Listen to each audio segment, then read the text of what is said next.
don't know if that's bad. I have to work with it. Hello, everybody, and welcome back to Detonation. I have Mr. David Kelly here, all the way from the United States. Thank you very much for coming on the show, David Kelly. Hey, thank you. Glad to be here. So, just before we get into the show, just tell everyone a little bit about yourself, who you are, and you're not adversarial to the movement at all. So just explain to people who you are and a bit of your background and stuff, whatever you want to say. Well, sure. So currently, I'm the lead scientist for Artificial General Intelligence, or the AGI lab. I have a background in computer science. I'm also the acting chief software architect for the Boston Consulting Group. And I have a corporate management background as well, managing multinational organizations with hundreds of people. And uh, that's who I am. And I'm a diehard transhumanist. Yeah, that's very interesting. So, as I said, not adversarial to the campaign, not adversarial to the movement, and very you have a background in science and management, so you know what you're talking about because you've written a statement, and the statement's very interesting, and you've been promoting the statement to some big groups and to some large audiences, and so I picked up on this, and I wanted to talk to you about this statement because it's an interesting one, and your statement is a statement on the Transhumanist Party, which is the U.S. Transhumanist Party, and its negative impact on transhumanism in the movement. Would you like to tell us what motivated you to write this piece here? Yeah, well, I think the biggest issue is I had originally tried to be involved with politics in transhumanism, and I think that's why a lot of these people tag me, um, I'm interested in seeing the policy effects, and that's well known. Um, and I guess the biggest motivating factor is that every time I log into Facebook, I'm tagged on another post that someone did. And, I just want to be clear that, I'm not supporting, and I'm not saying one is better than the other, but everyone keeps tagging me, and I go to my Facebook profile and I see 35 posts that have tagged David Kelly as if I'm in them. And I know they're not trying to be mean or anything. They're just trying to raise visibility. But the thing is, I don't support that approach. I don't think it's productive. And so I thought, I would just, if you're going to tag me, I'm going to put a link about, this is what I think about transhumanist politics, because I totally think it's possible that we could do something, but it's not in the way they're doing it.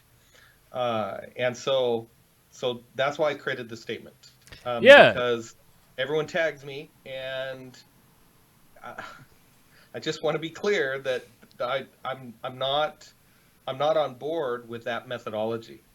yeah. So Zoltan Itzvan, it's interesting because Zoltan Itzvan has written a sort of a message to the candidates, and he said, you have to get outside of your Facebook bubble and communicate with different people and trying to access different Mm. mediums and things like He's this. right. So your grievances though go a little deeper because the title of your piece is the Transhumanist Party and its negative impact. Is there something against the party itself and the process that you don't like as an advocacy concern?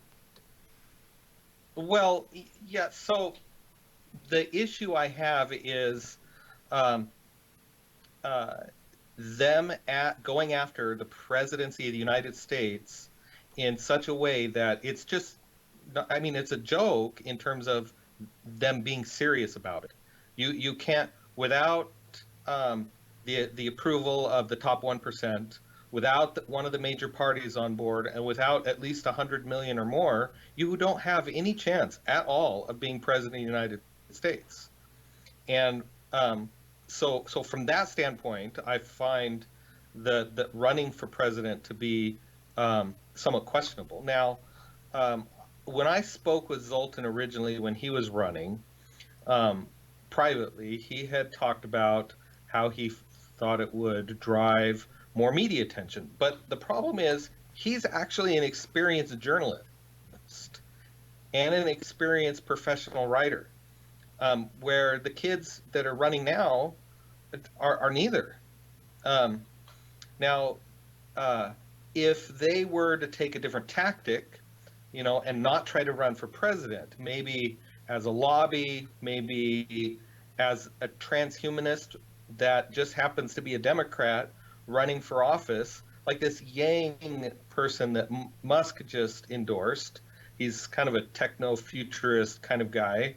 Um, uh, that would make sense. If you win the primary in the Democratic Party and then come out and say, oh, yeah, by the way, I'm a transhumanist, and you have the $100 million and you have the experience, you know, if the Transhumanist Party wants to really be taken seriously, maybe they should try to win the school board election or a city council or a mayorship and work their way up. Get the experience to actually do the job. Even Trump at least had managed a multi-global corporation. I'm not saying I agree with him. I'm when with the scale analysis I used to determine how good in the last election, on a scale of 1 to 90, Trump scored a 6. The problem is Hillary scored an 8. In terms of supporting a scale of 1 to 90, I think it was. They were both terrible futurist candidates. Hmm. But those were the only realistic choices. And we get the same kind of thing now. Now we have Trump is getting ensconced almost, and the Democratic Party is falling apart, or at least it's just pandemonium from my standpoint. And then you have people looking at, oh, there's these little fringe guys with some people that have no experience at all doing crazy stuff that they just, no one's even going to pay attention. And so that's my concern, is that when they get out there, they're not using a realistic approach. It makes them appear kind of crazy, and that crazy or that fringe element, at least the way Americans think, they're going to kind of classify everyone together. I know that's a horrible bias that humans have, but they tend to be judgmental, and they're going to see, my wife already thinks I'm going to go to hell for being a transhumanist. And a lot of normal Americans, when they hear little, transhumanism and that sort of thing, nothing good comes to mind. And when they see some of these candidates and what they're doing, it's just not helping it.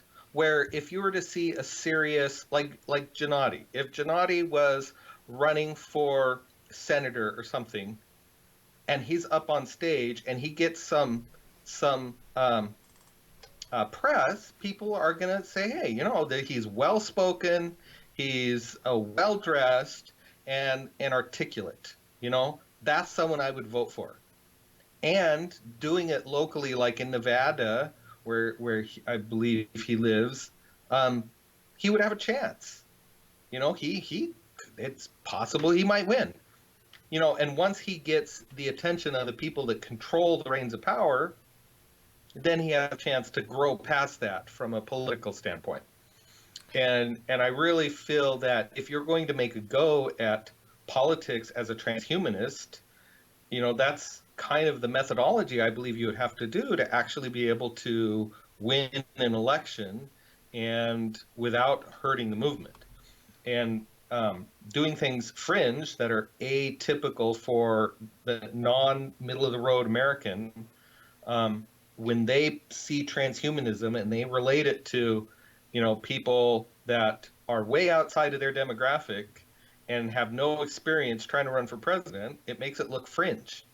And the more people think of transhumanism as fringe, the harder it is for me as an academic, as a professional. When I go to a scientific conference and they're all like, oh, that guy's a transhumanist, and they disregard his opinion as being too fringe.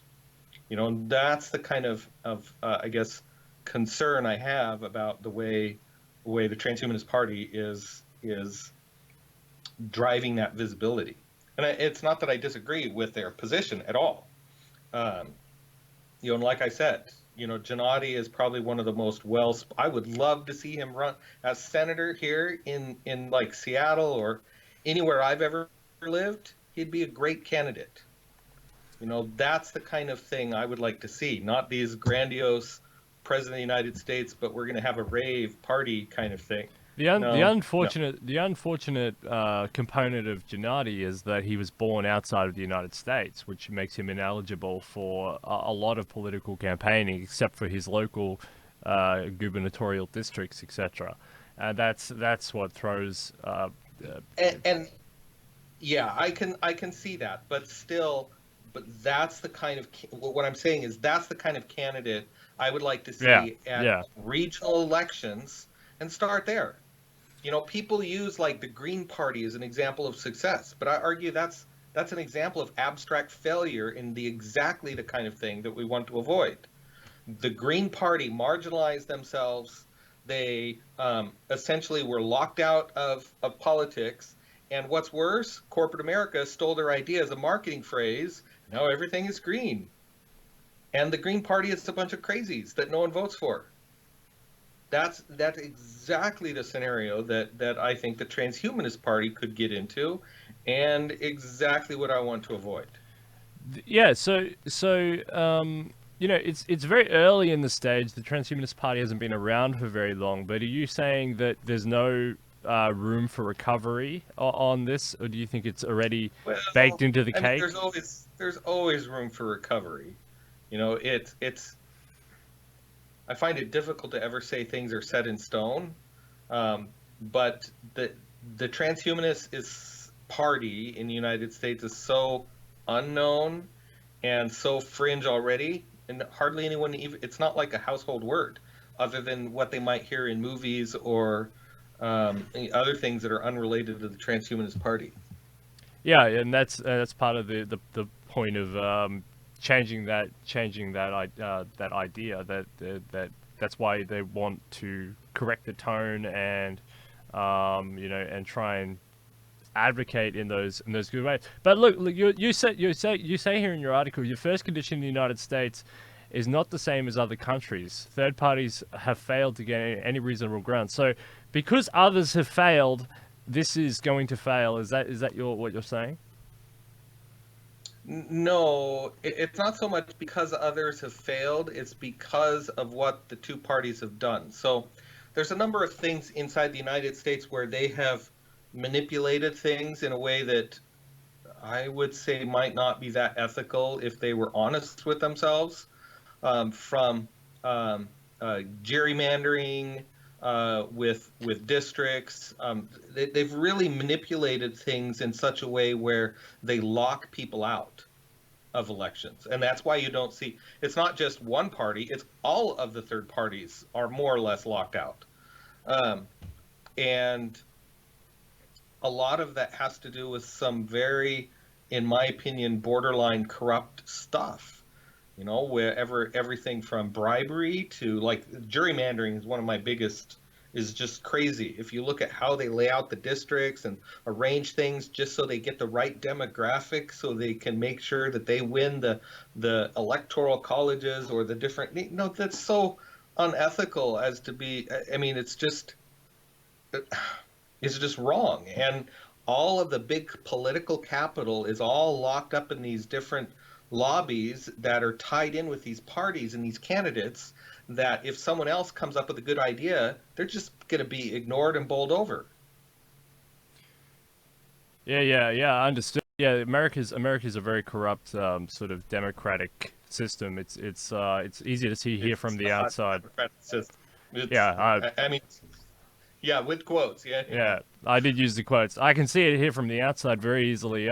You say, second, the term transhuman and all related words have a social stigma, a significant social stigma, and many candidates have no experience who are and are already fringe. So, so you mentioned before hijacking an already established party, like something like Andrew Yang would do, or getting an endorsement by somebody like by Elon Musk or a billionaire to hijack an existing party. You think this is a better strategy for advocacy? Well, I don't know about advocacy, but I think they certainly get a lot more traction. If the front runner of the Democratic Party came out as a transhumanist, then the transhumanist party would have some teeth to it. It in the United States, if you're not willing to play the game the way it's being played by the other parties in DC, you're not going to get anywhere fast. But by coming up as a Democrat or even as a Republican, and then coming out like if Peter Fell or this Yang guy um, came out as a transhumanist, you've now set the groundwork for that other a movement, right, to start in the United States with changing public perception, with washing away that social stigma.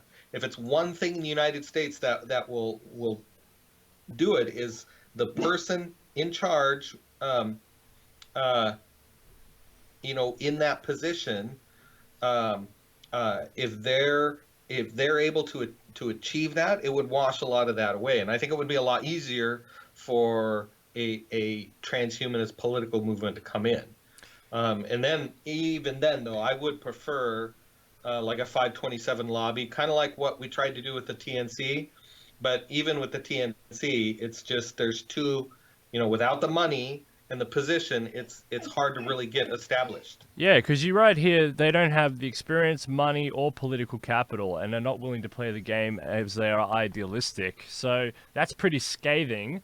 So you thoroughly believe that must be the case. And no experience, no money, no political capital, and too idealistic to actually make an impact. So Yep, so that's right. wind back the whole project. Is it like and rethink the strategy going forward? So repeat the question. Would you like to see them wind back the whole project and rethink the whole strategy going forward? Well, I would like to see the transhumanist party. Yeah, I think that the candidacy stuff should just stop, and they should focus on maybe a more of a lobby effort. Lobby effort. You know, uh, and if they can get some of these big names or support people like Yang, um, that's where I think there's a chance to have a positive impact. Do you think that any of this other stuff will come up of not having any experience, money, political capital, and being too idealistic is going to just keep coming up if they create a lobby as well? Well, they're going to have to, if they get far enough to actually be noticed, those other things would come up. But if they're backing like a Yang or someone that has experience, no, the reason those people can be successful is because they have the experience and the backing. Yeah, understood. The last paragraph you said here is that a transhumanist party is not tenable and overall has a negative impact. Therefore, voting for a transhumanist candidate without any experience of any kind, meaning they have held a political office for any significance, or being edgy, is nothing more than hurting transhumanists as a movement. While everyone means well, and I keep getting tagged and do admit being philosophically a transhumanist, keep in mind that I am neither voting for a transhumanist party member nor supporting the transhumanist party, and I would encourage other transhumanists to do the same. So, so let's take you as a sample. Let's take you as an example. If you're being annoyed by this and you're actually an advocate for the cause, you think that this is having a ripple effect throughout the wider community who's just on the fringe of knowing what's happened and or just interested or not interested at all, and you think this is pushing people away? Well, for the people that would get into transhumanism to begin with, I think they find it interesting, because they don't know any better. A lot of them aren't political pundits. They don't follow politics too well. They just know the politics is messed up and they want to see change, and they're being idealistic about it. So for the person that has a predilection to be transhumanist, unless they have ties to politics outside of transhumanism, they might not notice. They're just gonna, oh, cool, there's the transhumanist party. Let's all go do that. And so all three people will go down and vote for, that they'll have to write in because it won't even be on the ballot. Whereas for normal Americans, when they see some fringe group or small party group, the way the two parties have set everything up, the way that demographic is going to consume that information, it's going to make them look fringe. If you pick average Americans off the street that actually vote, and then ask them, well, hey, have you heard about the transhumanist party or these transhumanist? No, and even that is probably not going to be helpful. It needs to be presented in some way to produce a net positive aesthetic. Otherwise, it's hurting the movement, or it's creating more social stigma with the terms and the movement. That's the biggest problem. So in your last paragraph, you said, help us normalize transhumanism by socially not doing fringe things, instead attacking the problem more like, for say, Alcor Life Extension Foundation cryonics, or book writing, or positive contributions. I want to see real grassroots movement. So Sen's Foundation, Ben Goertzel, Ray Kurzweil. You want to just... Is that just a policy of more of the same, or are you arguing something radically different here? Well, I would argue that it would be better to have more of a cohesive movement, but I don't think that's entirely realistic. But what I do think is helpful is for people to actually do positive, real things. And I just, like Alcor as an example. They're a company. They're doing something transhumanist, and they're trying to take it to market and be successful. Or Newton's book. He's made a living writing books, and he's writing transhumanist books. And, a lot of us are contributing work to his books. He gets them edited and published. Yeah, he makes money off of it. But like the book that just came out, in transparency, in the spirit of transparency, I did write one of the chapters in there. But that transhumanist handbook is probably the one of the best references on transhumanism to date, and that's a positive contribution in my mind. And Zoltan, like with his novel, or with a lot of the other media stuff he does. I think that's a positive net gain. In any of the stuff, like what we're trying to do with this startup that we set up this AI for, called Uplift, that's trying to turn corporations into meta organisms. That's kind of a type of meta artificial general intelligence. I think it's a positive net gain. So it's that kind of real world activities, and if they want to do it in terms of policies and local positions and that kind of stuff, I think that would be great too. But it's achievable real world results, whether it's in local politics or in business or in book writing or things that help gel a movement. I think is more positive. Yeah, all right, that's very cool. And well, thank you very much. That's mainly the main questions I had to ask you. It's just about your statement here, because I found it very interesting, and that's very cool. Is there anything else you'd like to tell the audience before we go? We have a pretty smart audience here, a bunch of politicians and health experts and academics and all the others who watch this, especially here in Australia, because this is an Australian. If you didn't guess by my accent. I might put a plug in for the press conference we're holding next Saturday, which has a VR component from the Microsoft campus. I'd love everyone to pay attention to that. Basically, we've put in a type of meta AGI as the CEO of a startup, and so there's a press conference next Saturday, and I would love everyone to pay attention and check out the news after that happens. I'm not sure how much press it'll generate, but the announcement's up at Microsoft, and we'll see where it goes. That's huge. It's huge news. All right, Dave Kelly, thank you so much for coming on and expressing your opinion. I really enjoyed that.